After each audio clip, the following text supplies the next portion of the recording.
আমাদের বুয়ার নিকট 1,20,000 টাকা আছে, কিন্তু তিনি অত্যন্ত অভাবী।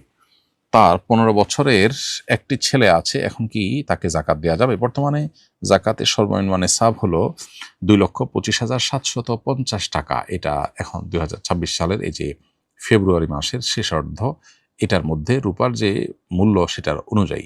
অতএব তার কাছে যে টাকা আছে সেটা কারণে তার উপরে জাকাত আবশ্যক হয় না। এখন প্রশ্ন হলো যে বুয়ার নিকট এই টাকা ছাড়া যদি আর কোনো প্রয়োজন অতিরিক্ত সম্পদ না থাকে, অথবা থাকলেও সেটার মূল্য টাকার সাথে যোগ করলেও ন্যূনতম নেসাব যে 2,25,000 টাকার কথা বলেছি এই পরিমাণ না হয়, এবং তার যা উপার্জন হয় তা দিয়ে তার সংসার চালানো কষ্টকর হয়, তাহলে তাকে আপনি জাকাত দিতে পারবেন, অন্যথায় দিতে পারবেন না। এর থেকে আপনি লিখেছেন কত টাকা জমা থাকলে জাকাত দিতে হবে। যদি 595 গ্রাম রূপার মূল্য আপনার কাছে জমা থাকে, বর্তমান বাজারে 40,000 প্লাস টাকা যদি আপনার কাছে 1 বছর জমা থাকে, তাহলে আপনার এটা জাকাত দিতে হবে।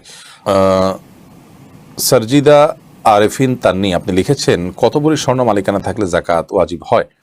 যদি শুধু স্বর্ণ থাকে আপনার, তাহলে 7.5 ভরি থাকলে তখন সেক্ষেত্রে আপনার পরে জাকাত আসবে সবটুকুর, বা 7.5 ভরির কম আছে কিন্তু সাথে যদি নগদ টাকা থাকে, তাহলে দুইটা মিলে আবার রূপার নিসাব টাচ হয়ে যায় খুব সহজেই, অর্থাৎ 40,000 প্লাস যদি মূল্য দাঁড়ায় যায় দুটো মিলে, তাহলে সেক্ষেত্রে পুরোটুকু জাকাত দিতে হবে। আর শুধু স্বর্ণ থাকলে 7.5 ভরির নিচে থাকলে জাকাত দিতে হবে না।